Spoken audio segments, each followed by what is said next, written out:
Hello ਸਤਿ ਸ਼੍ਰੀ ਅਕਾਲ ਨਮਸਤੇ ਅਨਾਦਾਬ ਮੈਂ ਹਾਂ ਤੁਹਾਡੀ ਆਪਣੀ ਹੋਸਟ ਸੰਧਿਆ ਦੱਤਾ ਤੇ ਅੱਜ ਮੈਂ ਲੈ ਕੇ ਆਈ ਤੁਹਾਡਾ ਆਪਣਾ ਪ੍ਰੋਗਰਾਮ ਮਾਈਗ੍ਰੇਸ਼ਨ ਸੋਲਿਊਸ਼ਨ ਜਿਹਦੇ ਵਿੱਚ ਅਸੀਂ ਤੁਹਾਡੀ ਗੱਲ ਕਰਵਾਉਂਦੇ ਆ ਆਪਣੇ ਐਕਸਪਰਟ ਨਾਲ ਤੇ ਤੁਹਾਡੇ ਜਿਹੜੇ ਵੀ ਮਾਈਗ੍ਰੇਸ਼ਨ ਤੋਂ ਰਿਲੇਟਡ ਕੁਐਸਚਨਸ ਹੁੰਦੇ ਆ ਅਸੀਂ ਉਹਨਾਂ ਦਾ ਜਵਾਬ ਦੇਣ ਦੀ ਕੋਸ਼ਿਸ਼ ਕਰਦੇ ਹਾਂ ਸਾਡੇ ਅੱਜ ਸ਼ੋਅ ਵਿੱਚ ਗੈਸਟ ਹੈਗੇ ਆ ਮਿਸਿਸ ਦਮਨ ਮਲਿਕ ਜੋ ਕਿ ਇੱਕ ਮਾਈਗ੍ਰੇਸ਼ਨ ਐਕਸਪਰਟ ਨੇ ਤੇ ਪਿਛਲੇ 4 ਸਾਲਾਂ ਤੋਂ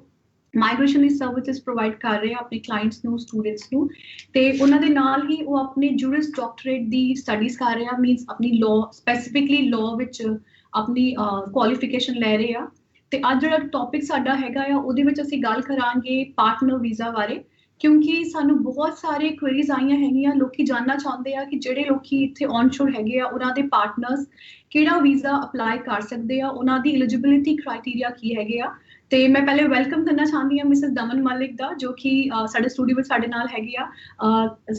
so much for having me Sandhya thank you so much ਤੁਹਾਡਾ ਆਉਣ ਵਾਸਤੇ ਤੁਹਾਡੀ ਨਿੱਘੀ ਸਵਾਗਤ ਤੇ ਅੱਜ ਅਸੀਂ ਉਹਨਾਂ ਨਾਲ ਗੱਲ ਕਰਾਂਗੇ ਮਾਈਗ੍ਰੇਸ਼ਨ ਸੋਲਿਊਸ਼ਨ ਪ੍ਰੋਗਰਾਮ ਵਿੱਚ ਪਾਰਟਨਰ ਵੀਜ਼ਾ ਬਾਰੇ ਤੇ ਮਿਸਿਸ ਦਮਨ ਜੀ ਮੈਂ ਪੁੱਛਣਾ ਚਾਹੁੰਦੀ ਹਾਂ ਕਿ ਜਿਹੜਾ ਪਾਰਟਨਰ ਵੀਜ਼ਾ ਹੈਗਾ ਸਪੈਸੀਫਿਕਲੀ ਉਹ ਕੀ ਹੈਗਾ ਤੇ ਉਹਦੇ ਵਿੱਚ ਕੌਣ ਐਲੀਜੀਬਲ ਹੈ ਜਾਂ ਕੌਣ ਅਪਲਾਈ ਕਰ ਸਕਦੇ ਨੇ ਹਾਂਜੀ ਸੰਧਿਆ ਵੈਰੀ ਗੁੱਡ ਕੁਐਸਚਨ ਸਪੈਸੀਫਿਕਲੀ ਜਦੋਂ ਅਸੀਂ ਪਾਰਟਨਰ ਵੀਜ਼ਾਸ ਦੀ ਗੱਲ ਕਰ ਰਹੇ ਹਾਂ ਅਸੀਂ ਗੱਲ ਕਰ ਰਹੇ ਹਾਂ ਉਹਨਾਂ ਐਪਲੀਕੈਂਟਸ ਦੀ ਜਿਹੜੇ ਕਿ ਸਪਾਊਸਸ ਡੀ ਫੈਕਟੋ ਪਾਰਟਨਰਸ ਜਾਂ married to Australian citizens ਜਾਂ residents ਜਾਂ eligible New Zealand citizens ਦੇ ਨਾਲ ਹੈਗੇ ਹਾਂਜੀ ਲੇਟਲੀ ਦੇਖਿਆ ਜਾਏ ਤਾਂ ਆਸਟ੍ਰੇਲੀਆ ਨੇ 2017 ਦੇ ਵਿੱਚ ਸੇਮ ਸੈਕਸ ਮੈਰਿਜ ਲਾਅ ਪਾਸ ਕੀਤਾ ਜਿਹਦੇ ਵਿੱਚ ਸੇਮ ਸੈਕਸ ਕਪਲਸ ਵੀ ਇਸ ਵੀਜ਼ਾ ਲਈ ਐਲੀਜੀਬਲ ਹੋਣਗੇ ਹਾਂਜੀ ਜੇ ਆਪਾਂ ਆંકੜੇ ਦੇਖੀਏ ਤੇ 2020 ਤੇ 2021 ਦੇ ਵਿੱਚ ਜੋ ਗਵਰਨਮੈਂਟ ਨੇ ਕੋਟਾ ਕੱਢਿਆ ਪਾਰਟਨਰ ਵੀਜ਼ਾਸ ਲਈ ਉਹ ਅਰਾਊਂਡ 70,000 ਤੋਂ ਉੱਪਰ ਹੈਗਾ ਜੋ ਕਿ ਪਿਛਲੇ ਸਾਲਾਂ ਦੇ ਮੁਕਾਬਲੇ ਦੇ ਵਿੱਚ ਆਲਮੋਸਟ 30,000 ਜ਼ਿਆਦਾ ਹੈਗਾ ਕਿਉਂਕਿ last I would say 2018 to 2019 ਦੀ ਆਪਾਂ ਗੱਲ ਕਰੀਏ ਤਾਂ almost 47,000 ਵੀਜ਼ੇ ਕੈਟੇਗਰੀ ਵਿੱਚ ਦਿੱਤੇ ਗਏ ਹਾਂਜੀ ਸੋ ਗਵਰਨਮੈਂਟ ਇਸ ਵੀਜ਼ੇ ਨੂੰ ਇੰਪੋਰਟੈਂਸ ਦੇ ਰਹੀ ਹੈ because Australian values ਹਿਸਾਬ ਨਾਲ they want to unite the families together and they want to encourage people to be in a family. So ਇਹ ਉਹਨਾਂ ਲੋਕਾਂ ਲਈ ਵੀਜ਼ਾ ਹੈਗਾ ਜਿਹੜੇ ਕਿ de facto relationship ਜਾਂ married ਹੈਗੇ Australian citizens ਜਾਂ residents ਜਾਂ eligible New Zealand citizens ਲਈ ਜੋ ਕਿ 21st of February 2001 ਤੋਂ Australia ਰਹਿ ਰਿਹਾ ਹਾਂਜੀ in a specific visa category that makes them eligible. ਹਾਂਜੀ ਮੀਨਸ ਕਿ ਇਹ ਬਹੁਤ ਵਧੀਆ ਤਰੀਕਾ ਹੈ ਅਗਰ ਕੋਈ ਇੱਥੇ ਸਿਟੀਜ਼ਨ ਹੈਗਾ ਜਾਂ ਸੈਟਲ ਹੈਗਾ ਉਹਨਾਂ ਦੇ ਪਾਰਟਨਰ ਜੋ ਕਿ ਓਵਰਸੀਜ਼ ਰਹਿੰਦੇ ਆ ਉਹ ਇੱਕ ਪਾਰਟਿਕੂਲਰ ਵੀਜ਼ਾ ਰਾਹੀਂ ਜਾਂ ਸਬ ਕਲਾਸ ਰਾਹੀਂ ਆਪਣਾ ਅਪਲਾਈ ਕਰ ਸਕਦੇ ਵੀਜ਼ਾ ਤੇ ਮੈਂ ਜਾਣਨਾ ਚਾਹੁੰਦੀ ਹਾਂ ਜਿਹੜਾ ਪਾਰਟਨਰ ਹੁੰਦਾ ਆ ਉਹ ਜਿਹੜਾ ਵੀਜ਼ਾ ਹੈਗਾ ਔਨਸ਼ੋਰ ਵੀ ਕਰ ਸਕਦਾ ਹੈ ਜਾਂ ਸਿਰਫ ਆਫਸ਼ੋਰ ਕਰ ਸਕਦਾ ਦੋਨਾਂ ਵਿੱਚ ਕੀ ਡਿਫਰੈਂਸਸ ਹੈਗੇ ਆ ਸੋ ਵੈਰੀ ਗੁੱਡ ਕੁਐਸਚਨ ਸੰਧਿਆ ਹਾਂਜੀ ਥੈਂਕ ਯੂ ਸੋ ਹੁੰਦਾ ਕੀ ਹੈ ਕਿ ਆਪਾਂ ਸਿਰਫ ਔਨਸ਼ੋਰ ਦੀ ਜਾਂ ਆਫਸ਼ੋਰ ਦੀ ਗੱਲ ਨਹੀਂ ਕਰਾਂਗੇ ਹਾਂਜੀ ਇਹ ਜਿਹੜਾ ਵੀਜ਼ਾ ਹੈ ਇਹ ਉਹ ਹਰ ਉਸ ਇਨਸਾਨ ਲਈ ਹੈ ਜਾਂ ਮਾਈਗ੍ਰੈਂਟ ਲਈ ਹੈ ਜੋ ਮਾਈਗ੍ਰੇਟ ਹੋਣਾ ਚਾਹੁੰਦਾ ਪਰਮਾਨੈਂਟ ਬੇਸਿਸ ਤੇ ਉਹ ਮੈਰਿਡ ਹੈਗਾ ਆਸਟ੍ਰੇਲੀਅਨ ਸਿਟੀਜ਼ਨ ਲਈ ਜਾਂ ਪ੍ਰੈਜ਼ੀਡੈਂਟ ਲਈ ਸੋ ਦੋ ਡਿਫਰੈਂਟ ਕੈਟੇਗਰੀਜ਼ ਬਣਾਈਆਂ ਗਈਆਂ ਜਿਹਦੇ ਵਿੱਚ ਆਫਸ਼ੋਰ ਤੇ ਔਨਸ਼ੋਰ ਦੋਨੋਂ ਐਲੀਜੀਬਲ ਐਪਲੀਕੈਂਟਸ ਜਿਹੜੇ ਹੈਗੇ ਆ ਉਹ ਅਪਲਾਈ ਕਰ ਸਕਦੇ ਆ ਆਪਾਂ ਸਪੈਸੀਫਿਕਲੀ ਗੱਲ ਕਰਾਂਗੇ ਜੇ ਆਫਸ਼ੋਰ ਦੀ ਤਾਂ 309/A100 ਵੀਜ਼ਾ ਬਣਦਾ ਜੇ ਔਨਸ਼ੋਰ ਕਰਾਂਗੇ ਤਾਂ 820/801 ਵੀਜ਼ਾ ਬਣਦਾ ਹਾਂਜੀ ਜਿਹੜਾ ਆਪਾਂ ਪਹਿਲਾਂ 309 ਜਾਂ 820 ਦੀ ਗੱਲ ਕਰੀਏ ਇਹ ਟੈਂਪਰੇਰੀ ਵੀਜ਼ਾ ਹੁੰਦਾ ਜਿਹਦੇ ਵਿੱਚ ਜਿਹੜਾ ਆਪਣੇ ਐਪਲੀਕੈਂਟ ਆ ਉਹਨਾਂ ਨੂੰ ਇੱਕ ਟੈਂਪਰੇਰੀ ਸਟੇ ਦਿੱਤੀ ਜਾਂਦੀ ਹੈ ਆਸਟ੍ਰੇਲੀਆ ਦੇ ਵਿੱਚ ਤੇ 2 ਸਾਲ ਦੇ ਉੱਪਰ ਉਹਨਾਂ ਨੂੰ ਦੇਖਿਆ ਜਾਂਦਾ ਹੈ ਕਿ ਉਹਨਾਂ ਨੇ ਆਪਣਾ ਰਿਲੇਸ਼ਨਸ਼ਿਪ ਮੇਨਟੇਨ ਕੀਤਾ ਹਾਂਜੀ ਆਸਟ੍ਰੇਲੀਅਨ ਸਿਟੀਜ਼ਨ ਦੇ ਨਾਲ ਕੀ ਉਹਨਾਂ ਦੀ ਇਕੁਏਸ਼ਨ ਹੈਗੀ ਆ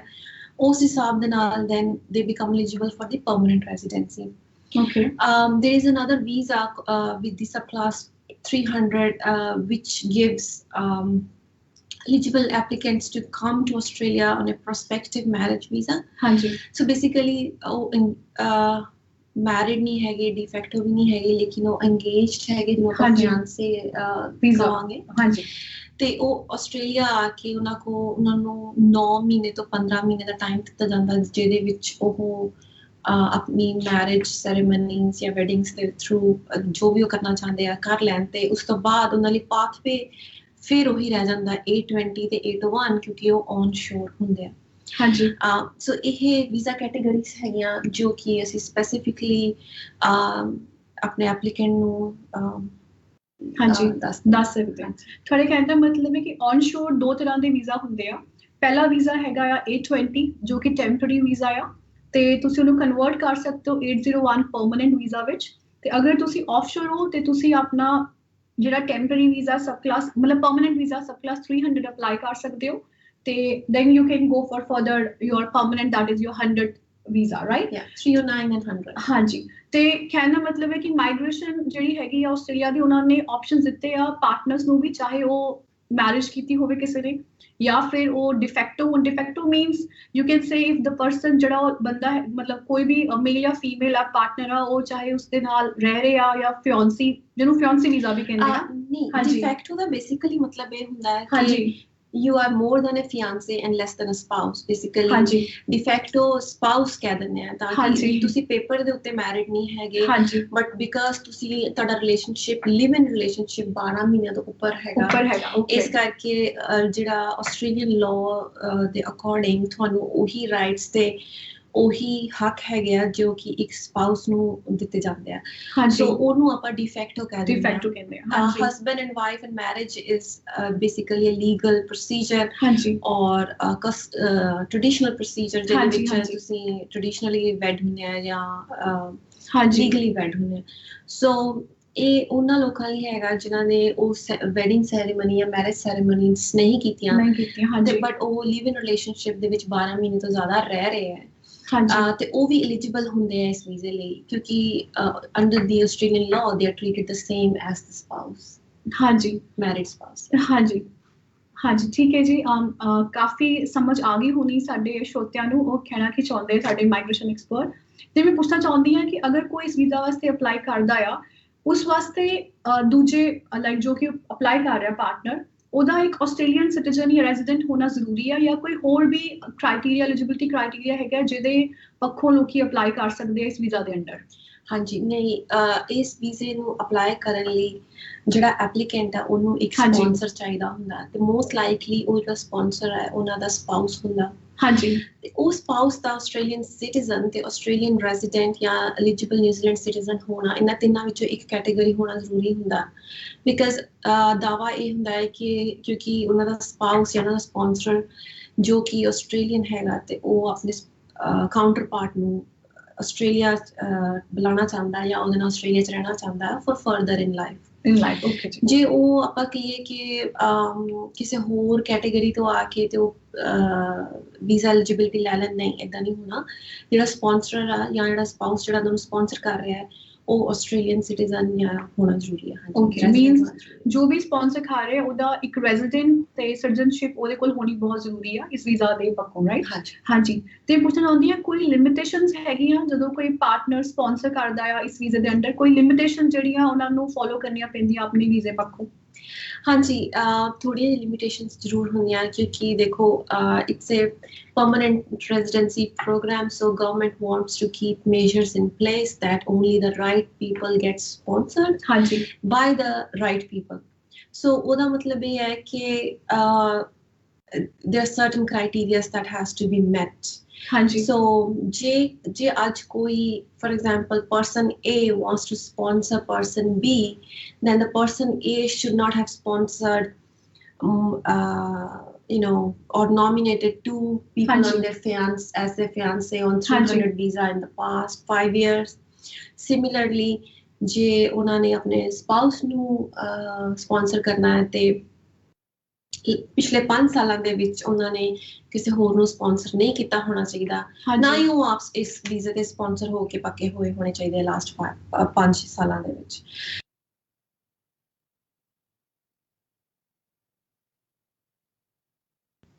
ਇਹ ਲਿਮਿਟੇਸ਼ਨਸ ਜਿਹੜੀਆਂ ਸਭ ਤੋਂ ਇੰਪੋਰਟੈਂਟ ਰਹਿ ਜਾਂਦੀਆਂ ਜਦੋਂ ਅਸੀਂ ਕਿਸੇ ਦੀ ਵੀ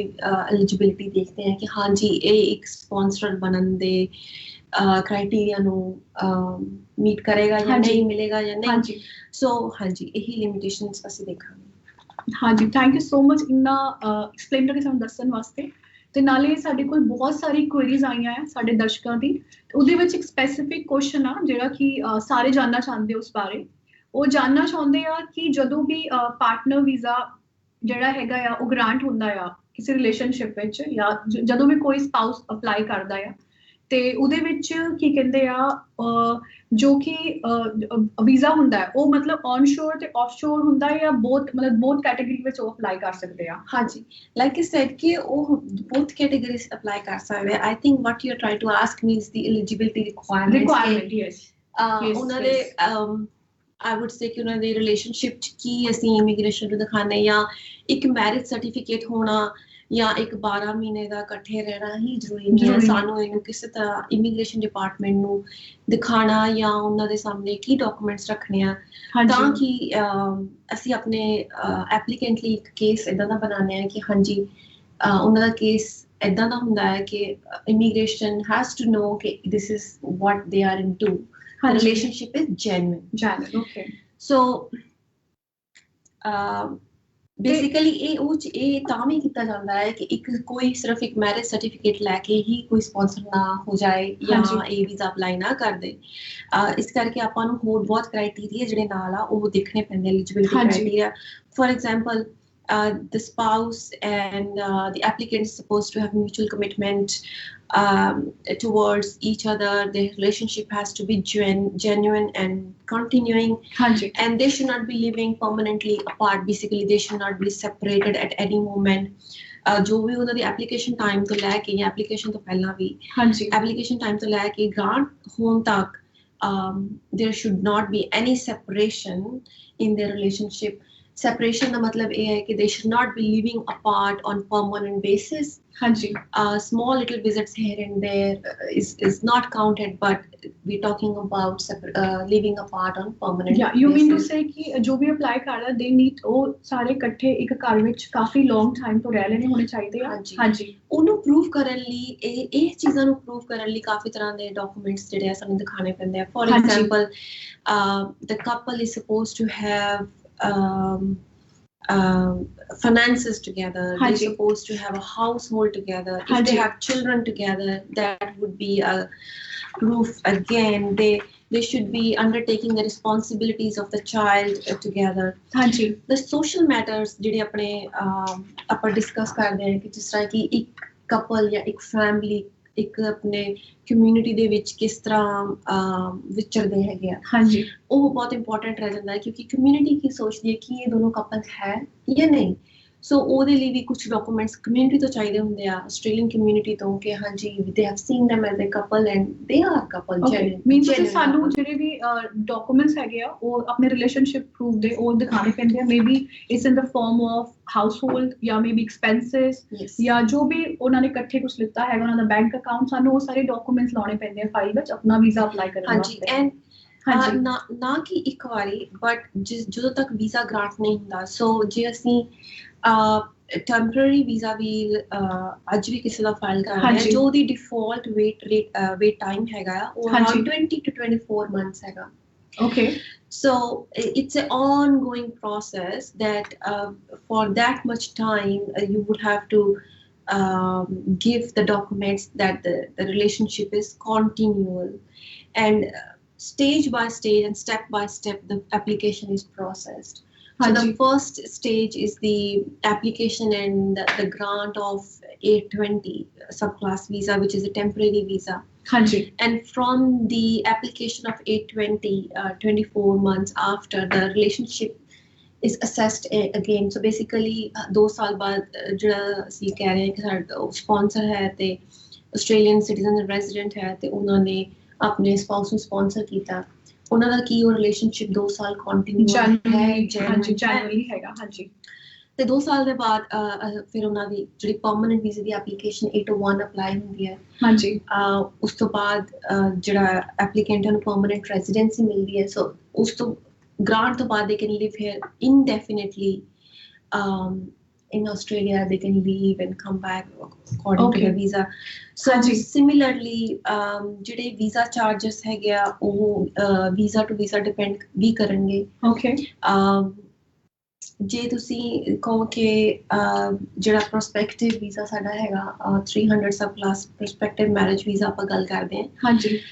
ਉਹ ਜਿਹੜਾ ਵੀਜ਼ਾ ਹੈਗਾ ਬੇਸਿਕਲੀ ਹਰ ਵੀਜ਼ੇ ਦੀ ਸਟੈਂਡਰਡ ਫੀਸ 7000 ਪਲੱਸ ਜੋ ਵੀ ਹੈਗਾ. ਬਟ ਜੇ ਤੁਸੀਂ ਉਸ ਵੀਜ਼ੇ ਤੇ ਆਉਂਦੇ ਹੋ ਤਾਂ ਤੁਹਾਡੀ 820 ਦੀ ਜੋ ਵੀ ਵੀਜ਼ਾ ਫੀ ਹੈ ਉਹ ਘੱਟ ਜਾਂਦੀ ਹੈ. So these are the certain things that immigration has put forward to facilitate the stay and the entrance of the spouses of Australian residents and the citizens so they can have families together. Yeah, which is a great step. क्योंकि जो भी इत्थे आंदा है वो अपनी country छੱਡ के ਤੇ ਬਾਹਰ ਦੇ ਮੁਲਕ ਆਪਣੀ ਪੜ੍ਹਾਈ ਕਰਨ ਵਾਸਤੇ ਤੇ ਹਰ ਕਿਸੇ ਬੰਦੇ ਦਾ ਇਹ ਮੋਟਿਵ ਹੁੰਦਾ ਹੈ ਕਿ ਅੱਗੇ ਜਾ ਕੇ ਉਸ ਉੱਥੇ ਰੈਜ਼ੀਡੈਂਸੀ ਲਵੇ ਜਾਂ ਉੱਥੇ ਰਵੇ. ਤੇ ਅਗਰ ਉਹਨਾਂ ਦੇ ਕੋਲ ਫੈਮਿਲੀ ਹੈਗੀ, ਉਹਨਾਂ ਦੇ ਕੋਲ ਵਾਈਫ ਆ ਜਾਂ ਬੱਚੇ ਆ, ਡੈਫੀਨਿਟਲੀ ਉਹ ਦੇਖਣਾ ਚਾਹੁੰਦੇ ਆ ਕਿ ਅੱਗੇ ਜਾ ਕੇ ਅਸੀਂ ਉਹਨਾਂ ਨੂੰ ਵੀ ਇੱਥੇ ਬੁਲਾ ਸਕੀਏ ਆਪਣੇ ਕੋਲ. ਤੇ ਆਈ ਥਿੰਕ ਆਸਟ੍ਰੇਲੀਅਨ ਗਵਰਨਮੈਂਟ ਜਿਹੜੇ ਮਾਈਗ੍ਰੇਸ਼ਨ ਦੇ ਰੂਲਸ ਹੈਗੇ ਉਹਨਾਂ ਦੇ ਵਿੱਚ ਜਿਹੜਾ ਵੀਜ਼ਾ ਸਬ ਕਲਾਸਿਸ ਸਾਨੂੰ ਦਿੱਤੇ ਗਏ ਆ ਉਹ ਬਹੁਤ ਵਧੀਆ ਹੈਗੇ ਆ. ਤੇ ਜੋ ਕਿ ਕਲਾਇੰਟ ਹੈਗਾ ਉਹਦੀ ਫੈਮਿਲੀ ਨੂੰ ਵੀ ਸੈਟਲ ਕਰਨ ਵੱਲ ਇਸ਼ਾਰਾ ਕਰਦੇ ਆ, ਮਤਲਬ ਹੈਲਪ ਕਰਦੇ ਆ ਬੇਸਿਕਲੀ. ਤੇ ਸਾਡੇ ਕੋਲ ਬਹੁਤ ਸਾਰੀ ਕੁਇਰੀਜ਼ ਆਈਆਂ ਮਾਈਗ੍ਰੇਸ਼ਨ ਸੋਲਿਊਸ਼ਨਸ ਪ੍ਰੋਗਰਾਮ ਵਿੱਚ, ਜੋ ਕਿ ਅਸੀਂ ਐਵਰੀ ਵੀਕ ਟੈਲੀਕਾਸਟ ਕਰਦੇ ਹਾਂ 4 ਵਜੇ ਤੇ ਟਿਊਜ਼ਡੇ ਨੂੰ. ਤੇ ਉਹਨਾਂ ਵਿੱਚ ਕੁਝ ਲੋਕਾਂ ਨੇ ਸਾਨੂੰ ਪੁੱਛਿਆ ਹੈਗਾ, ਉਹਨਾਂ ਦਾ ਇੱਕ ਸਪੈਸੀਫਿਕ ਕੁਐਸਚਨ ਹੈਗਾ ਕਿ ਅਸੀਂ ਅਗਰ ਪਾਰਟਨਰ ਵੀਜ਼ਾ ਅਪਲਾਈ ਕਰਦੇ ਹਾਂ ਤੇ ਜੋ ਸਾਡਾ ਰਿਲੇਸ਼ਨਸ਼ਿਪ ਹੈਗਾ ਆ ਉਹ ਮਤਲਬ ਟੁੱਟ ਜਾਂਦਾ ਹੈ ਜਾਂ ਕੰਟੀਨਿਊ ਨਹੀਂ ਰਹਿੰਦਾ, ਤੇ ਉਹਦੇ ਬਾਅਦ ਕਿਹੜੇ ਸਪੈਸ਼ਲ ਸਰਕਮਸਟੈਂਸਿਸ ਹੋਣਗੇ ਜਾਂ ਸਾਨੂੰ ਕੀ ਸਟੈਪਸ ਲੈਣੇ ਚਾਹੀਦੇ ਆ ਉਸ ਤੋਂ ਬਾਅਦ. Hanji, very good question. This is a question that many people have in their mind, because human relationships does not work, as smooth as we think. ਜਿਹੜਾ ਤੁਸੀਂ ਕੁਐਸਚਨ ਕੀਤਾ ਉਹ ਬੜਾ ਸਿਨੈਰੀਓ ਸਪੈਸੀਫਿਕ ਹੈਗਾ. ਹਾਂਜੀ, ਕਿ ਜਿਹੜਾ ਰਿਲੇਸ਼ਨਸ਼ਿਪ ਕਿਸੇ ਦਾ ਬ੍ਰੇਕਡਾਊਨ ਹੋਇਆ ਜਾਂ ਉਸ ਰਿਲੇਸ਼ਨਸ਼ਿਪ 'ਚ ਹੁਣ ਅੱਜ ਨਹੀਂ ਹੈਗੇ ਤੇ ਉਹਨਾਂ ਕੋਲ ਟੈਂਪਰੇਰੀ ਵੀਜ਼ਾ ਆਲਰੇਡੀ ਗ੍ਰਾਂਟ ਹੈਗਾ. ਹਾਂਜੀ, ਕਿ ਉਹਨਾਂ ਕੋਲ ਕੋਈ ਰਸਤਾ ਹੈਗਾ ਕਿ ਉਹਨਾਂ ਨੂੰ ਹਜੇ ਵੀ ਪਾਰਟਨਰ ਵੀਜ਼ਾ ਦੀ ਗ੍ਰਾਂਟ ਹੋਵੇ. ਹਾਂਜੀ, ਡਿਪੈਂਡ ਕਰਦਾ ਹੈ ਕਿ ਉਹਨਾਂ ਦਾ ਰੀਜ਼ਨ ਕੀ ਸੀਗਾ ਕਿ ਪਾਰਟਨਰ ਵੀਜ਼ਾ ਕਿਉਂ ਗ੍ਰਾਂਟ ਨਹੀਂ ਹੋਇਆ. ਹਾਂਜੀ, ਜੇ ਤਾਂ ਇਹ ਆਪਾਂ ਸਪੈਸੀਫਿਕ ਰੀਜ਼ਨ ਆਪਾਂ ਇਹ ਦੱਸੀਏ ਕਿ ਇਹ ਹੈਗਾ ਕਿ ਕੋਈ ਫੈਮਿਲੀ ਵਾਇਲੈਂਸ ਹੋਈ ਜਾਂ ਕੋਈ ਡੋਮੈਸਟਿਕ ਵਾਇਲੈਂਸ ਹੋਈ ਜਿਹਦੇ ਕਰਕੇ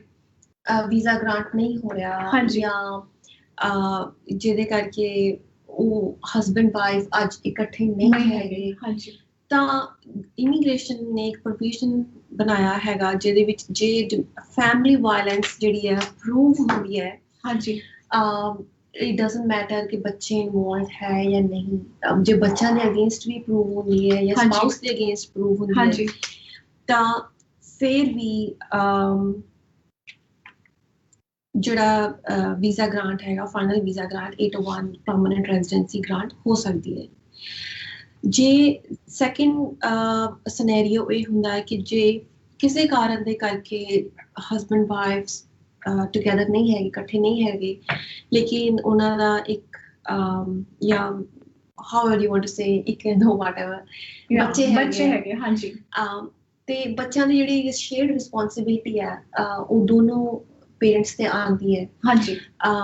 I think Australian law ਦੇ ਹਿਸਾਬ ਨਾਲ ਦੇਖਿਆ ਜਾਏ ਤੇ best interests of a child is the paramount consideration for any court of law. ਹਾਂਜੀ, so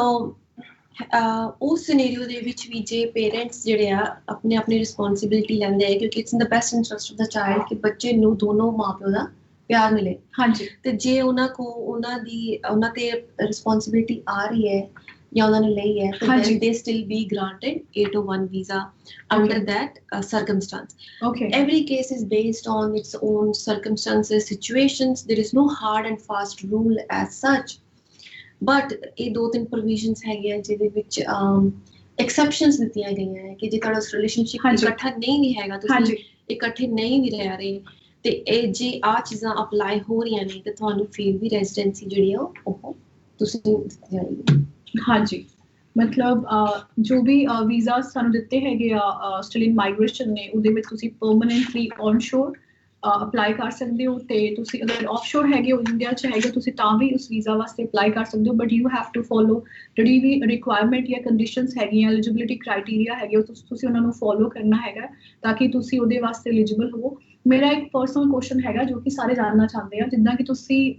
ਮਾਈਗ੍ਰੇਸ਼ਨ ਵਿੱਚ ਪੂਰੇ 4 ਸਾਲਾਂ ਤੋਂ ਆਪਣੀ ਸਰਵਿਸਿਜ਼ ਦੇ ਰਹੇ ਹੋ ਕਲਾਇੰਟਸ ਨੂੰ ਸਟੂਡੈਂਟਸ ਨੂੰ ਤੁਹਾਡੇ ਕੋਲ ਕਦੇ ਇਦਾਂ ਹੋਇਆ ਕੋਈ ਕਲਾਇੰਟ ਆਇਆ ਹੋਵੇ ਆਪਣਾ ਪਾਰਟਨਰ ਵੀਜ਼ਾ ਲੈ ਕੇ ਤੇ ਕਿਉਂਕਿ ਡੈਫੀਨਿਟਲੀ ਅਗਰ ਤੁਸੀਂ ਇਸ ਫੀਲਡ ਵਿੱਚ ਹੈਗੇ ਹੋ ਤਾਂ ਤੁਹਾਡੇ ਕੋਲ ਕਾਫੀ ਸਾਰੇ ਪਾਰਟਨਰ ਵੀਜ਼ਾ ਵਾਲੇ ਕੇਸਿਸ ਆਏ ਹੋਣੇ ਤੇ ਤੁਹਾਨੂੰ ਕੀ ਲੱਗਦਾ ਕਿੰਨਾ ਕੁ ਪ੍ਰੋਸੈਸਿੰਗ ਟਾਈਮ ਰਿਹਾ ਹੈਗਾ ਤੁਹਾਡੇ ਲਾਈਕ ਜਿਹੜੇ ਤੁਹਾਡੇ ਨਾਲ ਕੇਸ ਸਟਾਰਟ ਕੀਤਾ ਹੈਗਾ ਆਪਣਾ ਹਾਂਜੀ ਪਾਰਟਨਰ ਵਾਲਾ ਹਾਂਜੀ ਪ੍ਰੋਸੈਸਿੰਗ ਟਾਈਮ ਵੀ ਜੋ ਡਿਫਾਲਟ ਇਮੀਗ੍ਰੇਸ਼ਨ ਸਾਨੂੰ ਦੱਸਦਾ ਸਾਡੀ ਐਪਲੀਕੇਸ਼ਨਸ ਤੇ ਹਾਂਜੀ 20 months 24 months ਓਕੇ ਸੋ ਕਾਫੀ ਲੰਬਾ ਟਾਈਮ ਹੈਗਾ ਬੇਸਿਕਲੀ ਟਾਈਮ ਇਸ ਕਰਕੇ ਵੀ ਹੈ ਕਿਉਂਕਿ ਇਮੀਗ੍ਰੇਸ਼ਨ ਅਸੈਸ ਕਰਦਾ ਹੈ ਕਿ ਜੈਨੂਇਨ ਐਂਡ ਕੰਟੀਨਿਊਇੰਗ ਰਿਲੇਸ਼ਨਸ਼ਿਪ ਪਰ ਇਹਦਾ ਮਤਲਬ ਇਹ ਨਹੀਂ ਹੈ ਕਿ ਐਪਲੀਕੇਸ਼ਨਸ ਛੇਤੀ ਅਸੈਸ ਨਹੀਂ ਹੁੰਦੀਆਂ ਹਾਂਜੀ ਜੇ ਤੁਹਾਡਾ relationship application to be long term hega for example people are married and living somewhere else in the world for 10 years together and then all of a sudden Australian citizen thinks that he wants to come back to his country with his wife and children and want to live here yes. so they've been in together for a very long time so ਉਸ scenario ਦੇ ਵਿੱਚ ਜਿਹੜੀ visa grant ਆਪਾਂ expect ਕਰਦੇ ਹਾਂ ਕਿ ਉਹ ਛੇਤੀ ਹੋਏਗੀ because relationship has already progressed through many stages in life ਹਾਂਜੀ ਜਿਹੜੀ ਕਿ ਆਪਾਂ ਫਰੈਸ਼ ਰਿਲੇਸ਼ਨਸ਼ਿਪਸ ਜਦੋਂ ਲੋਕ ਸਟਾਰਟ ਕਰਦੇ ਆ ਉਹਦੇ ਵਿੱਚ ਹੀ ਇਸ ਥੋੜਾ ਜਿਹਾ ਟਾਈਮ ਥੋੜਾ ਜ਼ਿਆਦਾ ਲੱਗਦਾ ਹੈ ਦੈਟ ਇਹ ਜਿਹੜਾ ਕਿ ਇੱਕ ਨਾਰਮਲ ਟ੍ਰੈਂਡ ਦੇਖਿਆ ਗਿਆ ਹੈਗਾ ਹਾਂਜੀ ਬਾਕੀ all depends from case to case and application to application that how immigration perceives your relationship genuine and continual and okay so ਜਿੱਦਾਂ ਹੁਣ ਕੋਈ ਮੈਰਿਡ ਹੁੰਦਾ ਆ ਤੇ ਇੱਥੇ ਮਾਈਗ੍ਰੇਟ ਕਰ ਜਾਂਦਾ ਆ ਸੌਰੀ ਕੋਈ ਮੈਰਿਡ ਨਹੀਂ ਹੁੰਦਾ ਉਹ ਇੱਥੇ ਆ ਕੇ ਆਪਣੀ ਪਰਮਨੈਂਟ ਰੈਜ਼ੀਡੈਂਸੀ ਲੈਂਦਾ ਆ ਜਾਂ ਇਹਦੇ ਥਰੂ ਅਪਲਾਈ ਕਰਦਾ ਆ ਆਪਣੀ ਪਾਰਟਨਰ ਵਾਸਤੇ ਜੋ ਕਿ ਨਿਊਲੀ ਵੈਡਡ ਕਪਲ ਹੈਗੇ ਆ ਉਹਨਾਂ ਵਾਸਤੇ ਕਾਫੀ ਮੁਸ਼ਕਲ ਆਉਂਦੀ ਹੈ ਵੀਜ਼ੇ ਵਿੱਚ ਜਾਂ ਲਾਈਕ ਬਹੁਤ ਜ਼ਿਆਦਾ ਇਨਵੈਸਟੀਗੇਸ਼ਨ ਹੁੰਦੀ ਆ ਬਿਕੋਜ਼ ਯੂ ਨੋ ਨਹੀਂ ਏਦਾਂ ਦਾ ਕੁਝ ਨਹੀਂ ਹੁੰਦਾ ਹਾਂਜੀ ਐਸ ਲੌਂਗ ਐਸ ਆਪਾਂ ਇਹ ਸੋਚੀਏ ਕਿ ਜੇ ਕੋਈ ਰੈਜ਼ੀਡੈਂਟ ਹੈ ਹਾਂਜੀ ਤੇ ਉਹਨਾਂ ਨੇ ਆਪਣੇ ਸਪਾਊਸ ਨੂੰ ਇੱਥੇ ਪਰਮਨੈਂਟ ਰੈਜ਼ੀਡੈਂਸੀ ਲਈ ਅਪਲਾਈ ਕਰਨਾ ਹੈਗਾ then this is the pathway okay the requirement will be that the spouse who's the applicant should not have any visa refusals or cancellations or cancellation based on character grounds of their previous visa ਹਾਂਜੀ ਇਹ ਸਭ ਕਿਉਂਕਿ applicant ਨੂੰ character requirements health requirements ਇਹ ਸਭ ਚੀਜ਼ਾਂ ਜਿਹੜੀਆਂ ਫਿਰ ਵੀ ਪੈਰਾਮੀਟਰਸ ਨੂੰ ਮਤਲਬ ਕ੍ਰਾਸ ਕਰਨਾ ਪੈਣਾ ਹਾਂਜੀ ਕਰਨਾ ਪੈਣਾ they have to be of right age they have to be 18 years old that's a legal age we have in Australia to marry somebody yes so they have to be healthy you know if there is a child in a relationship ਹਾਂਜੀ okay then the best interest of the child is also accounted for you know the visa sometimes like ਜਿਸ ਤਰ੍ਹਾਂ ਆਪਾਂ limitations ਦੀ ਗੱਲ ਕਰ ਰਹੇ ਸੀ ਹਾਂਜੀ ਪਹਿਲਾਂ so for example ਜੋ ਕਿ ਕਈ ਵਾਰੀ ਦੇਖਣ ਨੂੰ ਕੇਸਿਸ ਦੇ ਵਿੱਚ ਮਿਲਦਾ ਕਿ ਕਿਸੇ ਦਾ ਵੀ ਕਿਸੇ ਨੇ ਕਿਸੇ ਨੂੰ ਸਪਾਂਸਰ ਕੀਤਾ ਤੇ ਉਸ ਤੋਂ ਬਾਅਦ ਉਹਨਾਂ ਦਾ ਰਿਲੇਸ਼ਨਸ਼ਿਪ ਖਤਮ ਹੋ ਗਿਆ ਹਾਂਜੀ ਸੈਪਰੇਸ਼ਨ ਹੋ ਗਈ ਜਾਂ ਡਿਵੋਰਸ ਹੋ ਗਿਆ ਤੇ there was a child involved in the relationship and ਕਿਉਂਕਿ ਲਿਮਿਟੇਸ਼ਨ ਹੈਗੀ ਕਿ 5 ਸਾਲ ਤੱਕ ਉਹ ਜਿਹੜਾ ਬੰਦਾ ਰੈਜ਼ੀਡੈਂਸੀ ਲੈ ਕੇ ਗਿਆ ਹੈ ਉਹ ਦੁਬਾਰਾ ਕਿਸੇ ਨੂੰ ਸਪਾਂਸਰ ਨਹੀਂ ਕਰ ਸਕਦਾ ਸੋ ਉਹ ਕੀ ਕਰੇ ਉਹ ਜੇ ਉਹਦਾ ਦੁਬਾਰਾ ਉਹਨੂੰ he meets his partner or she meets her partner then what is the exceptional circumstance considered in the case ਹਾਂਜੀ so ਇਦਾਂ ਦੇ ਕੇਸ ਦੇ ਵਿੱਚ there is an exception ਕਿ ਜਿਹੜੀਆਂ ਲਿਮਿਟੇਸ਼ਨਸ ਆ ਉਹ ਵੇਵ ਆਫ ਹੁੰਦੀਆਂ ਹੈਗੀਆਂ ਕਿਉਂਕਿ your previous spouse have just abandoned the relationship or it's in the best interest of the child to have another parent so considering all that factors that limitation bar could be waived and the person will be able to sponsor their spouse before that 5 year period. Okay. So ਇਹ ਸਭ ਚੀਜ਼ਾਂ ਜਿਹੜੀਆਂ consider ਹੋਣੀਆਂ। ਹਾਂਜੀ okay, ਮਤਲਬ ਕਿ ਅਸੀਂ ਅਗਰ ਜੋ ਕਿ ਰੂਲਸ ਐਂਡ ਰੈਗੂਲੇਸ਼ਨ ਦਿੱਤੇ ਗਏ ਉਹਦੇ ਅਕੋਰਡਿੰਗ ਅਸੀਂ ਅਗਰ ਉਹਨੂੰ ਫੋਲੋ ਕਰਦੇ ਹੋ ਵੀਜ਼ਾ ਅਪਲਾਈ ਕਰਦੇ ਹਾਂ ਤੇ ਇਹ ਇੰਨਾ ਡਿਫਿਕਲਟ ਪ੍ਰੋਸੈਸ ਨਹੀਂ ਹੈਗਾ। ਅਸੀਂ ਤਾਂ ਸਟੈਪ ਬਾਈ ਸਟੈਪ ਚੱਲਦੇ ਹਾਂ ਤੇ ਅਸੀਂ ਆਪਣੇ ਪਾਰਟਨਰ ਵਾਸਤੇ ਵੀਜ਼ਾ ਪਾ ਸਕਦੇ ਹਾਂ, ਔਨ ਸ਼ੋਰ ਤੋਂ ਵੀ ਤੇ ਆਫ ਸ਼ੋਰ ਤੋਂ ਵੀ। ਤੇ ਅਸੀਂ ਉਮੀਦ ਕਰਦੇ ਹਾਂ ਤੁਹਾਨੂੰ ਸਾਡਾ ਅੱਜ ਦਾ ਪ੍ਰੋਗਰਾਮ ਪਾਰਟਨਰ ਵੀਜ਼ਾ ਤੇ ਬਹੁਤ ਪਸੰਦ ਆਇਆ ਹੋਗਾ। ਅਗਰ ਤੁਹਾਨੂੰ ਕੋਈ ਵੀ ਕੁਐਰੀਜ਼ ਹੈਗੀਆਂ ਕਿਸੇ ਵੀ ਵੀਜ਼ਾ ਨੂੰ ਲੈ ਕੇ, ਵੀ it's partner visa, student visa, like on shore visa extension, ਤੇ ਤੁਸੀਂ ਮਿਸਿਸ ਦਮਨ ਮਲਿਕ ਨੂੰ ਕੰਟੈਕਟ ਕਰ ਸਕਦੇ ਹੋ ਜੋ ਕਿ ਇੱਕ ਮਾਈਗ੍ਰੇਸ਼ਨ ਐਕਸਪਰਟ ਨੇ। ਤੁਸੀਂ ਉਹਨਾਂ ਨੂੰ ਈਮੇਲ ਕਰ ਸਕਦੇ ਹੋ info@oneworldeducation.com.au ਤੇ ਨਾਲੇ ਤੁਸੀਂ ਜੋ ਉਹਨਾਂ ਦਾ ਆਫਿਸ ਜਿਹੜਾ ਹੈਗਾ ਉਹ ਬ੍ਰਿਸਬਨ ਵਿੱਚ ਹੈ, ਲੈਵਲ 180 ਲੋਗਨ ਵੂਲਨਗਾਬਾ ਵਿੱਚ। ਤੇ ਤੁਸੀਂ ਸਾਨੂੰ ਕਾਲ ਕਰ ਸਕਦੇ ਹੋ, ਸੌਰੀ ਤੁਸੀਂ ਸਾਨੂੰ WhatsApp ਕਰ ਸਕਦੇ ਹੋ ਸਾਡੇ ਨੰਬਰ ਤੇ ਜੋ ਕਿ ਹੈ 0481012345। ਤੇ ਅਸੀਂ ਉਮੀਦ ਕਰਦੇ ਹਾਂ ਤੁਸੀਂ ਸਾਨੂੰ ਬਹੁਤ ਸਾਰੇ ਜੋ ਵੀ ਤੁਹਾਡੇ ਦਿਮਾਗ 'ਚ ਕੁਐਸਚਨਸ ਆਉਂਦੇ ਆ ਮਾਈਗ੍ਰੇਸ਼ਨਸ ਨੂੰ ਲੈ ਕੇ ਤੁਸੀਂ ਸਾਨੂੰ ਭੇਜੋਗੇ ਤੇ ਅਸੀਂ ਵੇਟ ਕਰਾਂਗੇ ਤੁਹਾਡੇ ਬਹੁਤ ਸਾਰੇ ਸਵਾਲਾਂ ਦਾ ਤੇ ਅਸੀਂ ਕੋਸ਼ਿਸ਼ ਕਰਾਂਗੇ ਕਿ ਅਸੀਂ ਉਹਨਾਂ ਦਾ ਜਵਾਬ ਲਈਏ ਆਪਣੀ ਮਾਈਗ੍ਰੇਸ਼ਨ ਐਕਸਪਰਟ ਮਿਸਿਸ ਦਮਨ ਮਲਿਕ ਕੋਲੋਂ। ਤੇ ਮੈਮ ਮੈਂ ਤੁਹਾਨੂੰ ਥੈਂਕ ਯੂ ਕਰਨਾ ਚਾਹੁੰਦੀ ਹਾਂ। Thank you so much, Sandhya, for having me. It's always a pleasure to be with you on this program. I look forward to the next week. ਹਾਂਜੀ, ਤੁਹਾਡਾ ਬਹੁਤ ਬਹੁਤ ਥੈਂਕ ਯੂ ਕਿਉਂਕਿ ਤੁਸੀਂ ਟਾਈਮ ਕੱਢਿਆ ਸਾਡੇ ਵਾਸਤੇ। ਤੇ ਅਸੀਂ ਉਮੀਦ ਕਰਦੇ ਹਾਂ ਤੁਸੀਂ ਸਾਨੂੰ ਆਪਣੀ ਕੁਐਰੀ ਛੇਤੀ ਤੋਂ ਛੇਤੀ ਭੇਜੋਗੇ ਤੇ ਅਸੀਂ ਨੈਕਸਟ ਵੀਕ ਟਿਊਜ਼ਡੇ ਨੂੰ ਤੁਹਾਨੂੰ ਫਿਰ ਮਿਲਾਂਗੇ 4 ਵਜੇ ਆਪਣਾ ਪ੍ਰੋਗਰਾਮ ਮਾਈਗ੍ਰੇਸ਼ਨ ਸੋਲਿਊਸ਼ਨਸ ਲੈ ਕੇ। Thank you so much. ਸਤਿ ਸ਼੍ਰੀ ਅਕਾਲ ਜੀ। ਥੈਂਕ ਯੂ ਜੀ। Thank you.